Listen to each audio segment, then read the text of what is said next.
Welcome to Buddhism in Action, a monthly event where we sift through some of the tough questions facing our global community. Our speaker is Venerable Tenzin Choki, a Buddhist nun, activist, teacher, and retreat leader. Venerable Tenzin is known for her love of bridging the worlds of Buddhist thought, current affairs, and recent research on positive psychology. And now, Venerable Tenzin.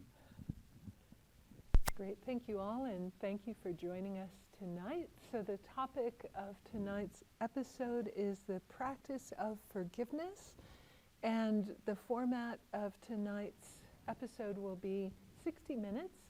First, I'll be presenting some information to you, followed by a brief contemplation, and then we'll have time at the end for questions and comments, both from the studio audience and from those of you listening to us from afar. So we might not have time to answer or deal with all the questions that come in, just depending on our time constraints, but I'll allow at least about 10 minutes at the end for any questions and discussion. So the practice of forgiveness, we're also going to be talking a little bit about reconciliation, although the two are not the same, and we'll talk about that. They're not, necessarily that when you forgive someone you reconcile with them. We're going to talk about that a little bit. So we'll talk a little bit from the psychological standpoint and then from the Buddhist standpoint, and then kind of see how the two points of view come together. So social psychologists and biologists have been studying cooperation, reconciliation, and conflict and revenge for a long time. So they found that in human beings and also in our primate cousins, that both of these are part of our nature, are normally found in all human societies. Human societies, something like 95 or 96% in one study, have some kind of revenge behavior, things like blood feuds, capital punishment, and so forth. And then an equal number have reconciliation behaviors, forgiveness behaviors, behaviors that move towards cooperation and reconciliation. So both of these things are seen as natural and normal in human beings. And when they appear depends on context. So one of the studies found that in cultures where there's a lot of danger, where, for example, human societies where people feel like there's a lot of dangers, that there's no real policing, that people really aren't following ethical standards, there's a lot more revenge behaviors in those cultures, things like blood feuds.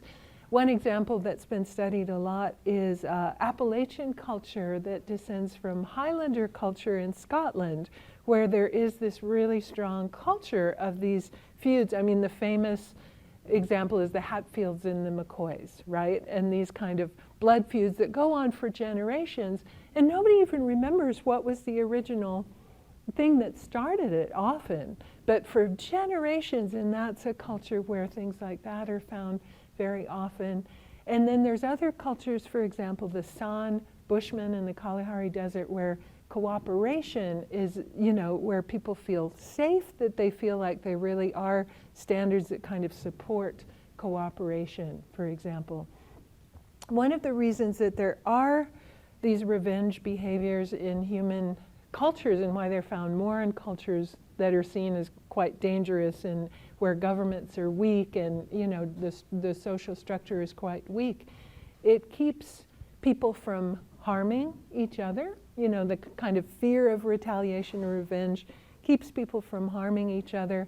It keeps them from repeating an offense. So even if they try it once, due to being kind of punished, revenge and retaliation, they won't do it again. And also it keeps the so-called freeloaders in that culture from taking advantage of the culture, right? Because they're reprimanded for that, they're retaliated against. But luckily, forgiveness, cooperation, and reconciliation are actually even more natural. They're found that to be much more instinctual. The response times are even quicker for these kind of reconciliation behaviors, cooperation, and forgiveness, even than revenge. and found in cultures and also in primates. It's quite interesting. Our primate cousins, when they're in conflict, instead of separating, they do reconciliation behaviors almost right away. When there's any kind of conflict, as there is in human beings and in primates, there's always going to be conflict. We can never expect there's not going to be conflict. But what we all do, you know, by nature, especially in traditional cultures, is move towards reconciliation. And the famous primatologist Frans de Waal has a theory, and he calls it the valuable relationship theory. And he says, we reconcile with people that we have valuable relationships with. So for our ancestral humans and primates, everybody in that troop, tribe, clan, whatever it may be, is a valuable relationship. And in order for survival, you know, we're moved to cooperate and reconcile. There's traditional behaviors that we do that signal this kind of reconciliation. When we feel like we've broken some kind of a social standard, there's a certain movement of looking down, exposing your neck. Human beings, often with light skin, will blush. And all of these are indicators to the other person, please forgive me, right? And so primates show this behavior too. I mean, we can vocalize and say, oh, please forgive me for what I did that harmed you. But even primates will show this kind of behavior when they feel that they've done something that has, you know, gone against kind of the norms of that troop of, you know, gorillas or whatever it is. They show very similar behavior, lowering their eyes, exposing their neck. Social psychologists talk about how often when you meet someone new, you'll tell self-deprecating stories, often, as a way to kind of lower your status and show that you're not a threat and invoke trust from others. Okay, so it's very interesting, kind of throughout, you know, human and primate culture, these kind of behaviors are very, very common and found, you know, throughout these cultures. So, you know, just to indicate that, you know, forgiveness is not some like hippie Buddhist thing, you know, or some New Age thing that we're, you know, trying to work on growing our forgiveness and developing our forgiveness. Now, one of the things that some of the social psychologists say is that, you know, forgiveness is innate, forgiveness and reconciliation are innate, and also revenge is innate. And what makes the difference is the culture. Is the culture safe or not?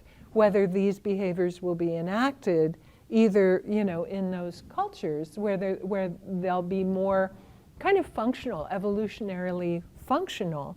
However, from the Buddhist perspective, we say in our Buddhist practice, we can develop our forgiveness. It's not just like, oh, there's a certain amount that's innate and we're kind of stuck with it and we can only kind of display those behaviors of forgiveness when the culture supports it. But we do say, oh, we can actually develop our forgiveness towards others, you know, through our meditation practice. So we'll look at this, and this is where the Buddhist idea differs a little bit from psychologists who aren't really looking at how some of these positive emotions and positive behaviors like forgiveness can be developed through practice. So we'll look at that a little bit. One thing that's important to do, I think, first of all, is to really define our terms and look at what forgiveness is, and then look at what it's not.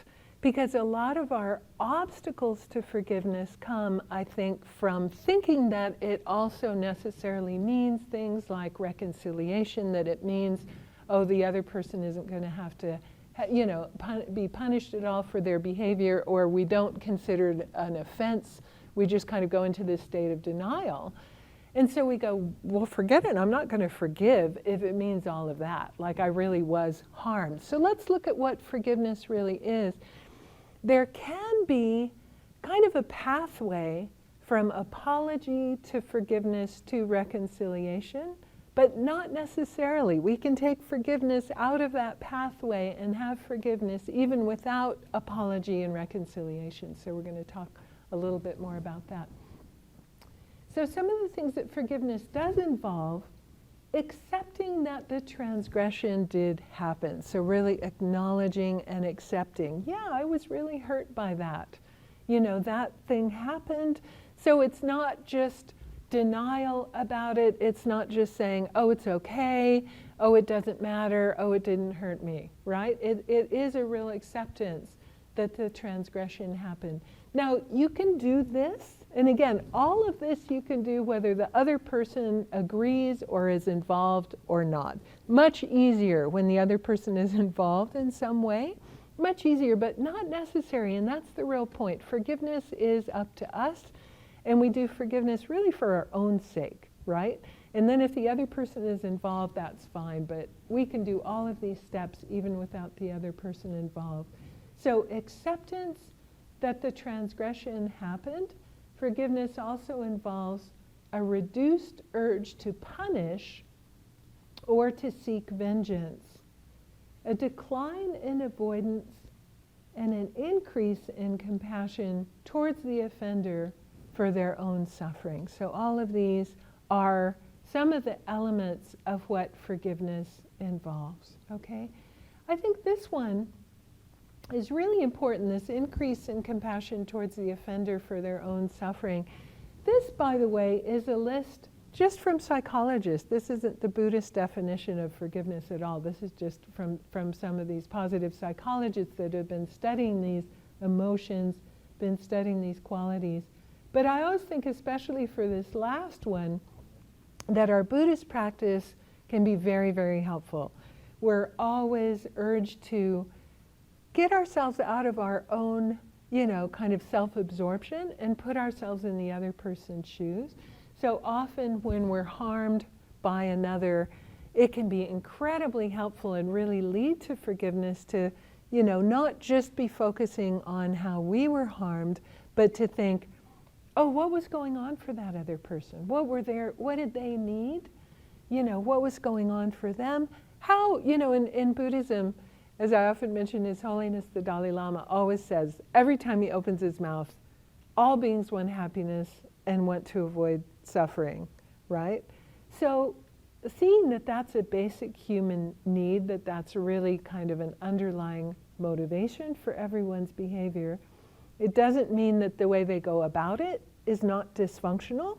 It can be very dysfunctional and very harmful, but it can really help increase our compassion towards others if we really look at, what was going on for them? Sometimes we feel harmed because we feel like, anything anybody does, it's all about me. As we all know, we're the center of the universe, of course, and anybody's behavior is completely directed, towards us as sometimes we were just, what did George Bush say? Collateral damage. Somebody was just seeking to find happiness and avoid suffering, and we just kind of got in the way, right? So all of these things can really help us increase our compassion towards the offender, and also realizing they're really suffering. If nothing else, they're suffering because they think that harming others is somehow a pathway to happiness. I mean, if nothing else, they're confused. In Buddhism we say there's the dichotomy is between good, not between good and evil, but between wisdom and ignorance. And we say out of ignorance people cause harm, and we have compassion to them for their ignorance, because causing harm not only out of their own suffering, but it's going to lead to even more suffering. Okay, so it's important to kind of see that this is what forgiveness involves. And then let's look at what forgiveness is not. So forgiveness is not condoning the offense. Okay, so it's not saying, it's okay, that thing that happened is okay. It's in no way condoning. If there really was harm done, it's acknowledging that and not condoning the offense. It's not absolving the offender of responsibility at all. Okay, so the person may still need to, make some kind of reparation for the harm that was done. It in no way says, okay, you don't have to, pay in any way or repair the damage. And this is the most important piece, I think, that sometimes is an obstacle for us. It doesn't necessarily mean reconciling with the person who harmed you. Sometimes we think that forgiveness means that it means, I'm not going to forgive that person because it means letting them all the way back in and making myself vulnerable again, right? So forgiveness doesn't necessarily include reconciliation. And this is a hard point. How do we deeply forgive? And it might mean that we set a new boundary, in between ourselves and the other person. We decide, okay, this person's harmed me. I'm going to understand, have compassion for them and for their suffering, but forgive them and maybe keep them at a distance or not kind of renew the relationship at all. So this is one that often I think is an obstacle for us. And I'm going to ask you in a minute, and those of you listening, for any comments on this list of what forgiveness is not. And if there's any other obstacles that you really experience to forgiveness in your own life, if there's other things that you really feel, stop you from forgiveness. Because often we feel, I can't do it. I can't do it. And I think often it's these three things that are obstacles. But I'll throw it out there to the audience. Is there anything else that you feel in your own experience that might be obstacles to being able to kind of engage in the practice of forgiveness? Any comments? Fabienne? I think one of the big obstacles seems like not wanting to let go of the wound. Yeah.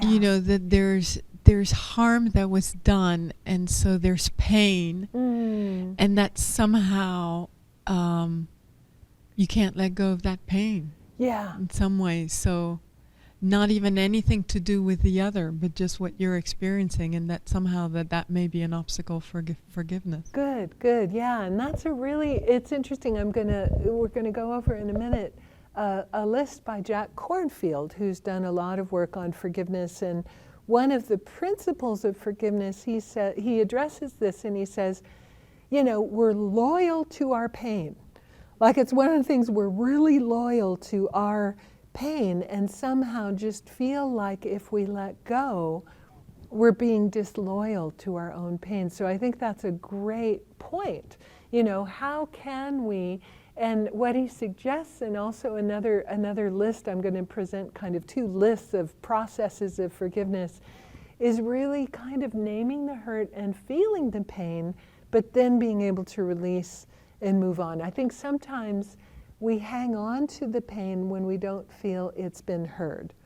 When we feel like our story has not really been deeply acknowledged and heard maybe by others, then we keep telling the story and we hang on to it.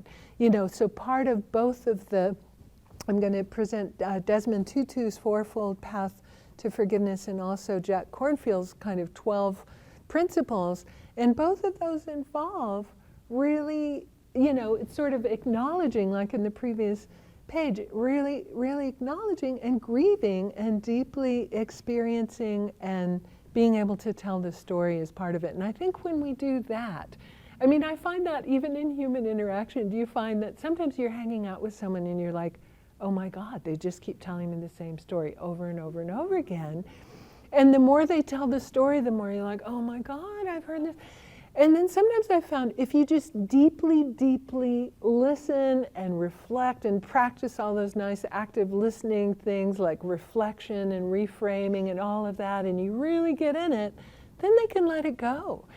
It's like part of the reason that people won't let go is because they've never really deeply felt heard. So I think that's a big, big part, and that's a great thing to look at. Why won't we let go? Because we really haven't felt deeply heard. Yeah. Anita is asking. Hi, Anita. I was wondering what the difference between 1 and 2 is. Is her question. So between this and this? Yeah, this is kind of just saying, oh, it wasn't really even a bad thing. This is kind of saying, no, it doesn't matter. No, that's okay. And this is saying, oh, even if it was a bad thing, you don't have to do anything about it. So it's kind of levels. Like this is just even saying, oh, it didn't really matter. It's not really. This is saying, yeah, it did, but you don't have to take responsibility for it at all. Yeah.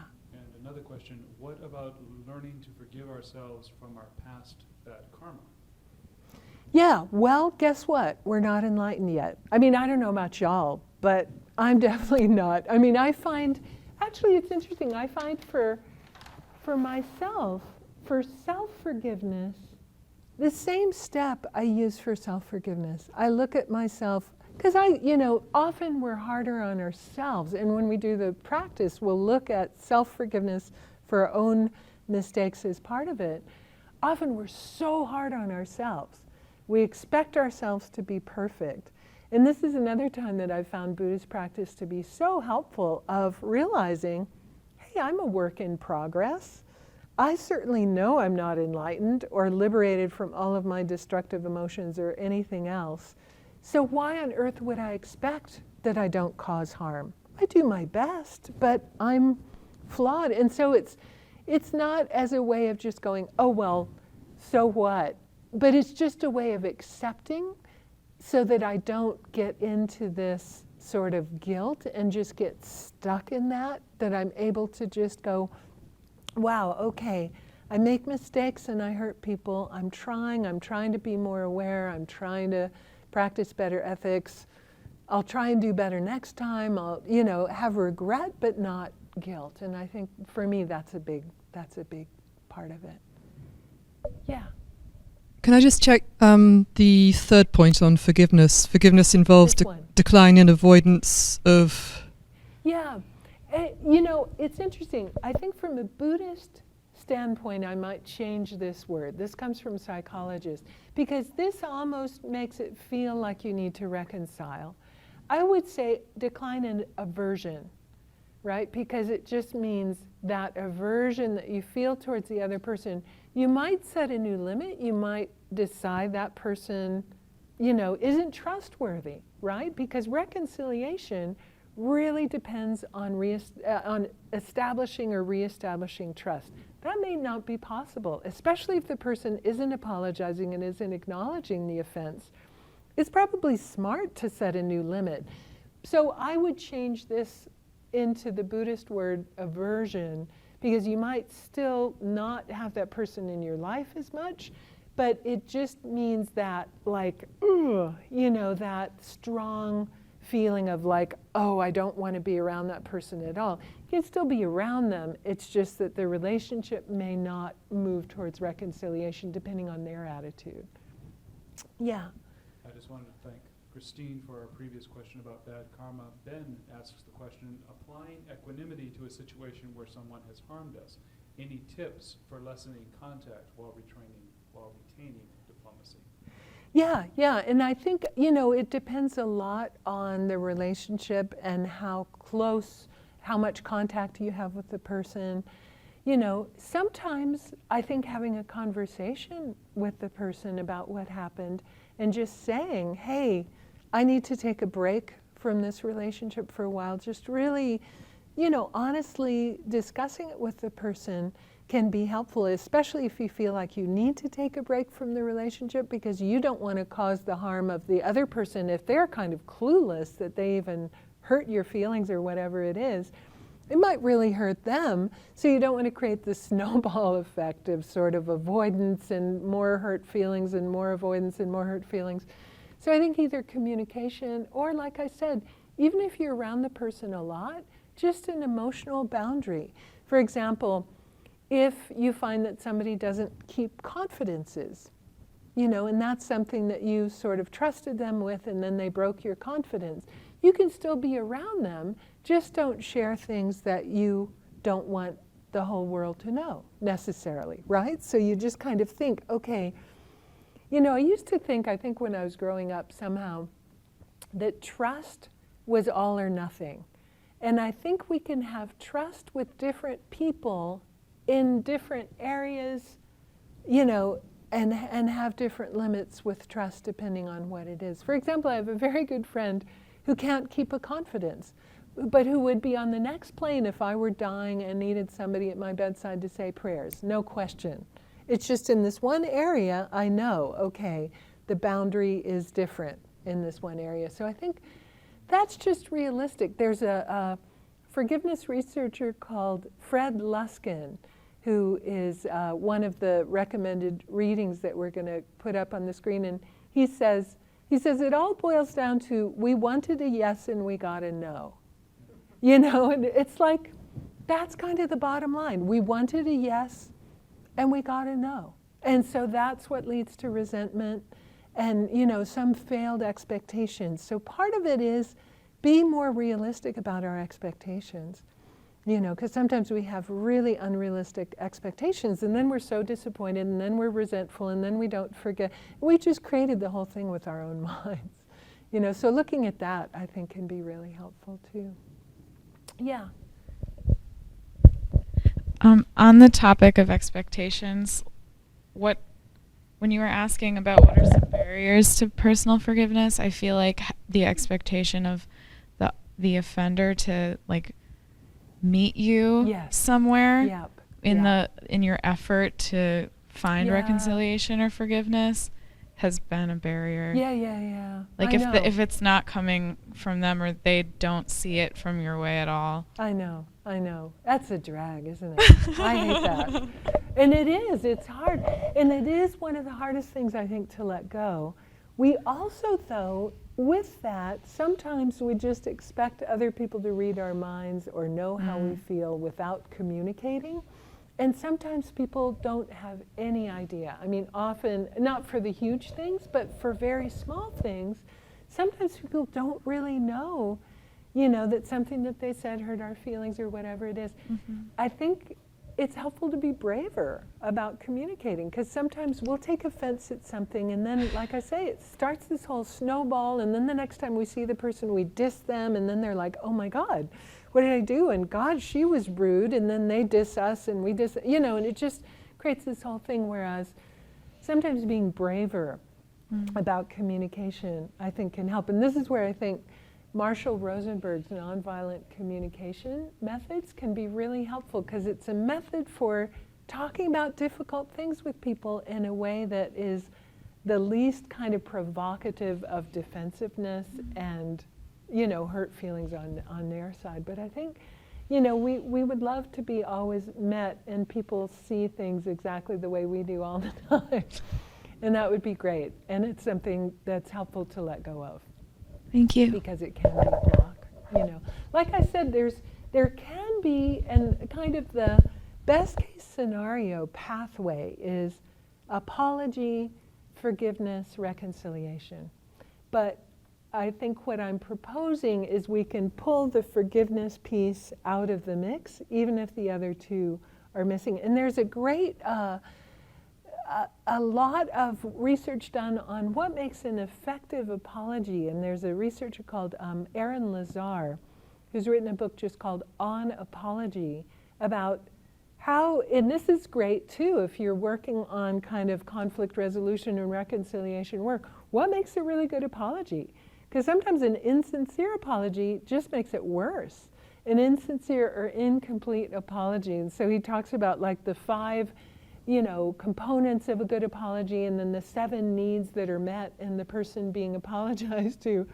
It's worth studying a little bit. You know, it's like he's found out what really works, and I think it can be really worth investigating and studying. Yeah. Okay, so from the Buddhist perspective, where does forgiveness fit in? And I want to just mention, because sometimes we think, oh, Buddhism doesn't really talk about forgiveness, but it really relates to one of the paramitas, or one of the perfections. Sometimes we talk about the perfection of patience, which sometimes is translated forbearance, which I think is almost a better translation, sometimes translated as tolerance.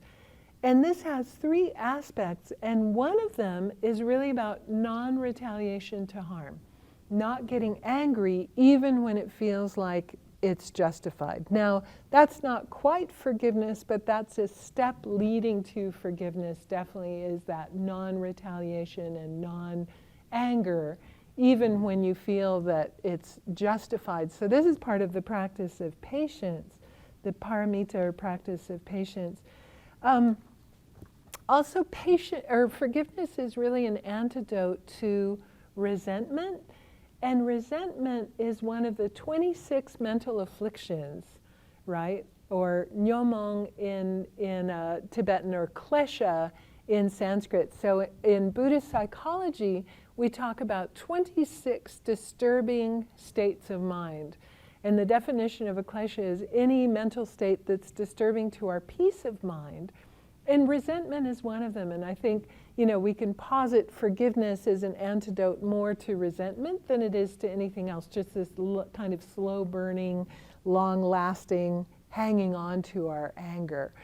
So forgiveness, the antidote to this mental affliction that will restore our peace of mind. There are a couple of quotes that I'd like to read.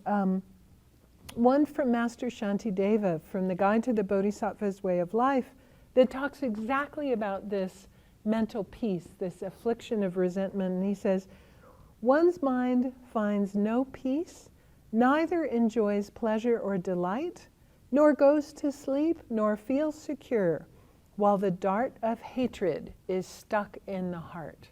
Isn't that an image? The dart of hatred stuck.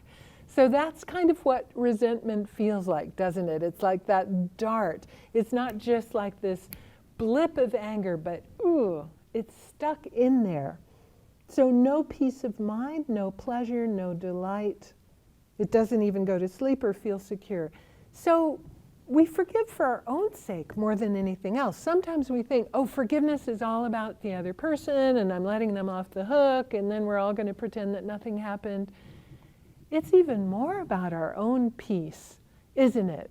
Even than the other person. I mean, it's great when it can move to reconciliation, but we do it for our own peace of mind. In one of the Pali sutras, the Bala Pandita Sutra, which means something like the Sutra of the Powerful Sage, in the Anguttara Nikaya, Lord Buddha said, "These two are fools." Which two? The one who doesn't see his or her transgression as a transgression, and the one who doesn't rightfully pardon another who has confessed his or her transgression. These two are fools. These two are wise. Which two? The one who sees his or her transgression as a transgression, and the one who rightfully pardons another who has confessed his or her transgression.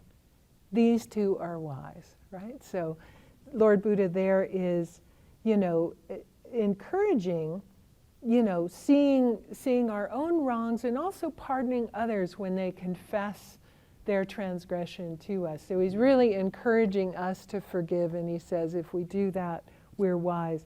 Master Shantideva, again, and there's a thing, especially in Tibetan Buddhism, of this thought transformation. We can use the hardship as the teacher, we can use the enemy as our greatest teacher. And so Master Shantideva says, if, due to my own failings, I'm not patient with my enemy, then it is only I who is preventing myself from cultivating a great source of merit. Since my enemy is the occasion for patience, how can I say that he prevents it? A beggar is not an obstacle to generosity. Therefore, because I am able to practice patience with my enemy, and he is the occasion of forgiveness, he is worthy of being given the very first fruits of my patience. He is worthy of veneration, just like the sacred Dharma, because he is the cause of patience. Okay? Easier said than done. This is a real 180 from revenge and vengeance to, oh wow, my enemy is actually worthy of veneration. Because how on earth could I develop patience without the person there who wrongs me. So really interesting switch. Yes, another question. Yeah, this is just, sorry, it's a question that just spontaneously arose in the moment. It's about what you said before about the parameter of forbearance, and isn't it sometimes really healthy to get outraged about some transgression that has occurred? Can you give an example? For example, a child who's molested, and then perhaps they're going through the healing process later in life, and they have to go through this process of, they try doing the kind of patience and forgiveness thing, but in fact that's just a deep repression, and what they really need to be doing is saying, no, that was wrong. Again, this isn't suggesting that we don't say, no, that was wrong, but it is suggesting we have compassion towards the perpetrator and not a sense of retaliation towards the perpetrator. So the perpetrator might still need to, make some amends, pay for what they did, but it's more of a mental state of an anger, an intent to harm and retaliate against the person. It's in no way condoning the behavior, but having compassion towards the person.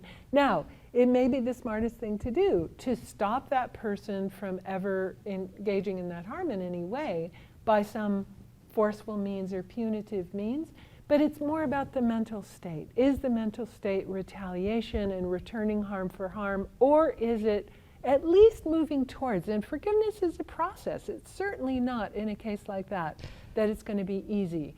But that's the ideal, actually, is to maybe intervene in harm with compassion for the person, not condoning the action, but separating the action from the person. I guess I hear what you're saying, and I think that makes a lot of sense, but I'm a little concerned about the risk of repression, where people hear or read in the Buddhist teachings or other moral teachings that anger is wrong, but sometimes when some crime is perpetrated, then a feeling of kind of passionate outrage could actually be, if it's not vindictive, could actually be, appropriate perhaps even. And the anger that's really talked about is so damaging in Buddhism is the retaliatory kind, right? The intent to harm, to return harm with harm.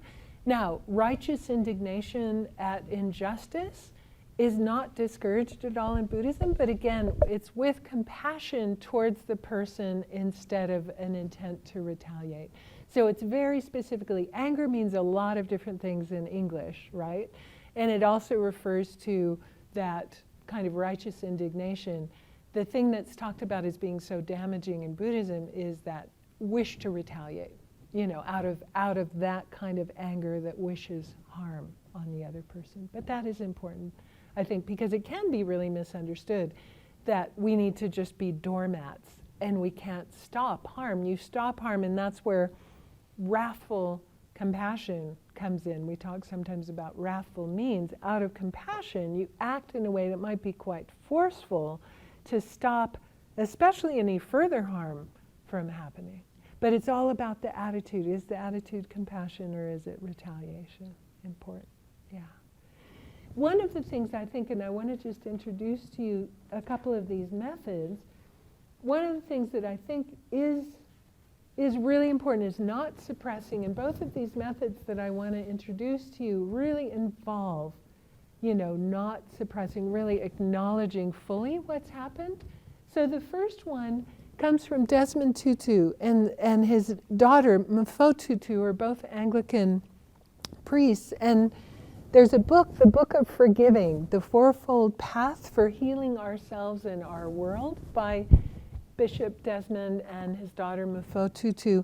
There's also a 30-day forgiveness challenge that you can do online based on the principles of this book that I really recommend highly. When I was living and teaching in the Buddhist Center in Canada, we did this together for 30 days, and it's really, really powerful. It's not called the Forgiveness Challenge for nothing. You know, it takes you very deeply in, but in a very, very supportive way, into this process of forgiveness. And Desmond Tutu really emphasizes over and over again, this is a process, this is a process. So I think everyone knows he headed the Truth and Reconciliation Council that happened, and that whole process that happened in South Africa after apartheid. Extremely painful. And this book and this work comes out of that experience that he had, that is being replicated in many, many other countries. When I was in Canada, there was a Truth and Reconciliation process that lasted about 2 years and is still actually ongoing, about the treatment of Indigenous people by the colonials when they came into Canada, especially the children who were forced to go to these residential schools where they were subject to a lot of abuse. So they are kind of taking this model developed by Bishop Desmond Tutu. So his model, I present it because it's very simple. The Fourfold Path to Forgiveness, simple but powerful. And the first one is telling the story. And that goes back to what we were talking about before. People often feel, that they keep having to tell the story until they've been heard. When I lived in Canada, one of my friends was an elder of the local First Nation, the Indigenous people, and he was a survivor of physical and sexual abuse in the residential school. When I met him, he was in his late 70s. He saw me, I was kind of being given a tour of the local college, and they had a gathering place for the First Nations students. So they had a place that they could hang out together, and they hired 2 elders, a man and a woman, their job was just hang out with the young people and be elders, which I thought was awesome. So I'm being given a tour of the college, and I walk into it was called the Gathering Place, and it was built in a circle like their traditional dwellings. And Ralph, my friend, sees me from across the room in my robes, comes running up to me, pulls out a book by Lama Yeshe that he had like in his pocket, and he's like so excited, and he just would order these Lama Yeshe books from the Lama Yeshe Wisdom Archive and like hand them out in the Walmart and like everywhere he went. So we became really close friends, and he would come over and have coffee with me in the morning, and we'd talk. And when I first met him, he needed to tell his story over and over and over again. And at a certain point, I remember the morning it shifted, and he finally realized, oh, she gets it, what I went through. He had to keep telling the story of his experience. And then there was a shift. He just looked at me, and he was just like, oh, she's not one of those people that's, oh, not this again, oh, I can't. And then we could talk about other things. Like then the whole relationship just went to this deeper level, and, we could talk about other things. So telling the story, really naming the hurt. So not going into denial, not suppressing, right? So this is the antidote to suppression. Granting forgiveness, which is a process, okay? And he says, doesn't happen quickly, doesn't happen overnight, through some of those steps, through, generating understanding, compassion, putting yourself in the other person's shoes, and then either renewing or releasing the relationship. And this is really important too, because we say we could decide to release and not renew. So it's either or. The reconciliation is not a necessary part of it. And just the emphasis on telling the story and naming the hurt, which is what happened in South Africa for a long time. The panel just heard the stories, of both the victims and the perpetrators over and over and over again. And that was a huge, huge part of the process, and really, really important.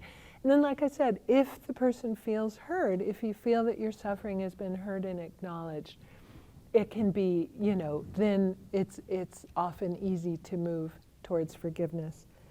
I wanted to just quickly go over, and then we'll meditate a little bit. I have a feeling we're going to run out of time for much meditation. Oh, bummer. But I did want to introduce you to 12 kind of principles of forgiveness by Jack Kornfield, which I think are really, really important and address some of the things that we've been talking about as well.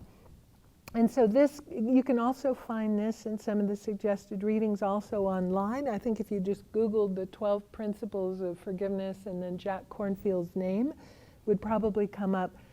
The first principle is understanding what forgiveness is and what it is not. And we've just talked about that, what it really does involve and what it doesn't involve. And then the second, sense the suffering in yourself of still holding on to this lack of forgiveness for yourself or for another. So in order to be really willing to forgive, I think that's a really important first step, is that willingness. And by understanding the pain that's caused in us by our lack of forgiveness, really tuning into that suffering that from hanging on, from hanging on. The next one, reflecting on the benefits of a loving heart. So maybe even thinking of times in our lives that we have forgiven others and it's really eased that pain of resentment in our hearts. And that might help us have the willingness. And then the fourth one, and this relates to what Fabienne's comment, discover it's not necessary to be loyal to your suffering. So this is a big one. We're so loyal to our suffering, really focusing on the trauma, really focusing on this is what happened to me. Often a big part of our identity is based on being a victim. And we have to let go of that identity. Buddhism, as a lot of you know, talks a lot about really questioning the concept of me that we hang on to. And a lot of time, it's a big part, especially I think if we have really experienced some trauma in childhood, for example, it forms a big part of our identity. So being willing to question that and let go and not be so loyal to our own suffering. He quotes His Holiness the Dalai Lama at this point, who of course has experienced so much, his homeland being invaded, so the temples being destroyed, so many of his countrymen and women being tortured and killed. And so His Holiness says, they've taken so much. They've destroyed temples, burned our text, disrobed our monks and nuns, limited our culture, and destroyed it in so many ways. Why should I also let them take my joy and peace of mind, right? So incredible example of somebody who has moved towards forgiveness, even though has experienced so much atrocity. The fifth principle, understanding that forgiveness is a process that, and he quotes, Jack Kornfield quotes this story of a man who wrote to the IRS, the Revenue Service, saying, I haven't been able to sleep, knowing that I cheated on my taxes. Since I failed to fully disclose my earnings last year on my tax return, I've enclosed a bank check for $2,000. If I still can't sleep, I'll send the rest. Okay, so I think kind of funny. But it's a training, it's a process. So layer by layer, we don't need to feel like forgiveness needs to be overnight. The sixth is set your intention, be really clear about your intention, which is something we do a lot in Buddhist practice as well. The seventh point, learning the inner and outer forms of forgiveness. So there's meditation practices for the inner forms of forgiveness, and there's also certain kinds of confession and making amends, and just plain old communication, I think, for the outer forms of forgiveness. Again, sometimes we're not brave enough with the difficult conversations that would be useful to have. And then the eighth point is start in the easiest way with whatever opens your heart. And we do that in our meditation practice, in our loving kindness and compassion practice. We're urged to start with what's easy for us, right? And forgiveness is the same. Don't start with your nemesis, the person who just broke your heart in the worst possible way. Start with the things that are easy, build up those muscles of forgiveness, and then you can, develop from there.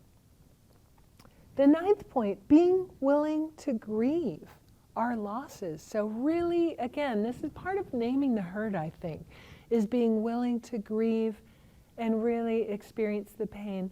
And then we can let it go. If we're not really kind of experiencing that grief of the hurt and the loss, it'll be harder. So if we're going, no, it's okay, it's okay, it's okay, some way it'll rankle. We'll never really be able to get over it. The 10th point, he says, forgiveness includes all the dimensions of our life. It's the work of our emotions, it's the work of our mind, it's the work of our relationships with others. The 11th, forgiveness involves a shift of identity. So he says, Jack Kornfield suggests really tapping into this capacity for love and compassion and forgiveness, and really identifying more what in Buddhism we might call our Buddha nature, or our own inner potential for these qualities, and really shift that identity. And then the 12th, forgiveness involves perspective. So really switching our perspective, again, not thinking it's all about us and our little hurts, but really thinking about the big picture. And we say everybody is hurt in some way. Everybody grieves, everybody experiences loss, everybody experiences hurt from others. So sometimes getting out of our own little narrow, limited perspective can be very, very helpful for forgiveness. Jack Kornfield, we're running out of time. I wanted to do a meditation practice, but I wanted to also allow time for more questions. And in Jack Kornfield's books, and there's resources that you can find online, I was going to do a meditation that he recommends with just 3 steps: forgiving ourselves for the harm we've caused others, forgiving ourselves for the harm that we've caused ourselves, and then forgiving others for the harm that they've caused us. So it's self-forgiveness kind of in 2 stages: forgiving ourselves for the harm we've caused ourselves, and then forgiving others for the harm that they've caused us. So unfortunately we're out of time, but you can look that up, online, and the script is there, and I suggest that you go through it. And I think we've got another couple of questions. We do have a question from Christine about telling your story until you're heard. Sometimes in Buddhism, it feels like telling our story is discouraged because we're supposed to view it as empty, and that can prevent part of forgiveness. Yeah. That's really good. I think sometimes emptiness is really misunderstood. Everything has a conventional nature and an ultimate nature. On the conventional level, things work, things function, we are hurt. Emptiness can be a helpful strategy, but not if it is enabling us to go into a state of denial, right? Emptiness can be helpful if we see things as, oh, is it my perspective? Was it really the other person's perspective? Was the experience that I had, it seemed like the other person was trying to hurt me, but what was going on from their perspective? And we kind of question our storyline about the whole incident, but we shouldn't take it to an extreme and discount our experience, because the fact is, no matter whether the other person had any intention to do it, we did feel hurt, and we can, name that and acknowledge that. I think we can misunderstand emptiness to go into a place of suppression and denial and just saying, oh, well, it's empty, therefore it doesn't matter. But emptiness doesn't mean that, because on the conventional level, things do function, right? And it's not this absolute, subjectivity to everything. Yeah. So I think differentiating these 2 levels can be helpful. Any other questions or comments, either from our studio audience or our online folks? Yes. I'm curious about the renewing or releasing the relationship stage in the Fourfold Path. Yeah. Does that have to entail some kind of communication, or is it just something that you could silently do? Yeah. A lot of, because this gets into the reconciliation question, and reconciliation is really dependent on establishing trust or reestablishing trust. A lot of both Desmond Tutu and a lot of the other writers say reconciliation really does depend on apology and some sort of acknowledgement of the offense from the other person. So a lot of that involves, I think most researchers and most people who are writing on forgiveness say pretty much always would, if harm has really been done, really difficult to reconcile if the other person hasn't really apologized and acknowledged that they've, that there has been an offense, and then some work to reestablish trust has happened. Otherwise, it would be stupid if you didn't trust someone to make yourself vulnerable to them again. That would just be dumb. And nobody's advocating that. Oh, just open your heart again and again to somebody who's going to be abusive to you, for example. No way. It doesn't mean that at all. And it's interesting, in the Buddhist texts on monastic discipline, there are a lot of prescribed kind of formulas for reconciliation within monasteries when there's been some kind of conflict. And the steps involve, the person who's made the offense, acknowledging that they've made the offense, that the offense is the offense, and then reassuring the person that it's not going to happen again. So that's in the monastic code, those 3 steps for reconciliation to happen. Yeah. Another question from Christine, I think it's a different Christine. Any points on how to forgive people we love who have hurt us and are deceased? Yeah. Jack Kornfield, and I've done this myself, he suggests in some of his work meditating, visualizing the person, and asking for forgiveness and then forgiving them, having a 2-way kind of dialogue in visualization with the deceased person. And I've done that myself, and it's been very powerful, because again, it's healing to my heart, even though the person isn't there to have any kind of dialogue with.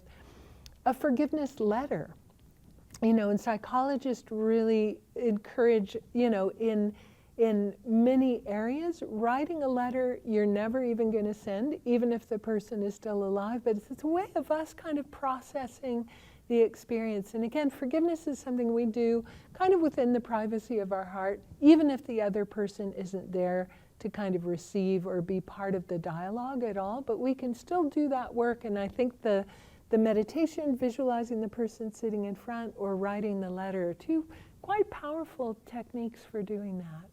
Yeah. Any other questions or comments?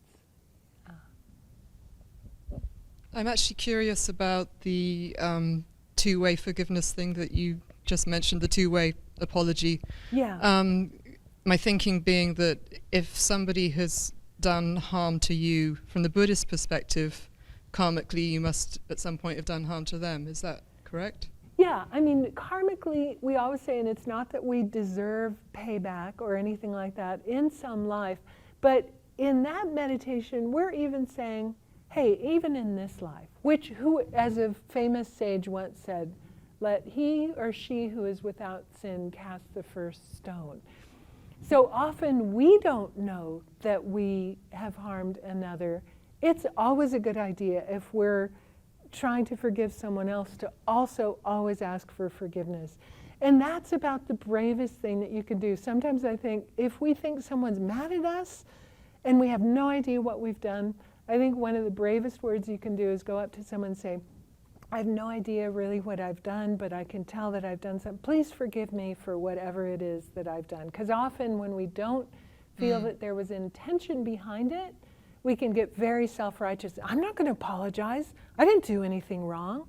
And to just be humble and say, please forgive me. And it's part of that whole process of forgiving another, is always also asking for forgiveness of whatever we've done, because we're never without some sort of culpability on some level.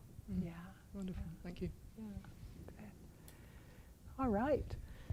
Well, I think that's all that we've got time for tonight. Thank you so much for joining us in this conversation. I'm sorry we ran out of time for the meditation, but there was just so much juicy stuff. And hopefully I've given you, there's some suggested readings and resources that hopefully will go out. There's also some discussion group questions that will be posted. I know that some of you are listening in a group with other people, and sometimes it's interesting to just have a little bit of discussion after the episode. So our next episode is going to be on the Wednesday, the 21st of September at 7 p.m. Pacific Standard Time. Please join us. The subject will be awe and altruism. So the emotion of awe and how it invokes altruism, altruistic behavior. Thank you so much. Thank you to everyone for participating in Buddhism in Action. Buddhism in Action takes place from 7 to 8 p.m. Pacific Standard Time, the third Wednesday of every month. If you found tonight's show helpful, please help spread the word. And we also welcome your suggestions for future episodes. You can find us online at buddhisminaction.org and follow us on Twitter at Buddhism_action. Thank you and good night. Great.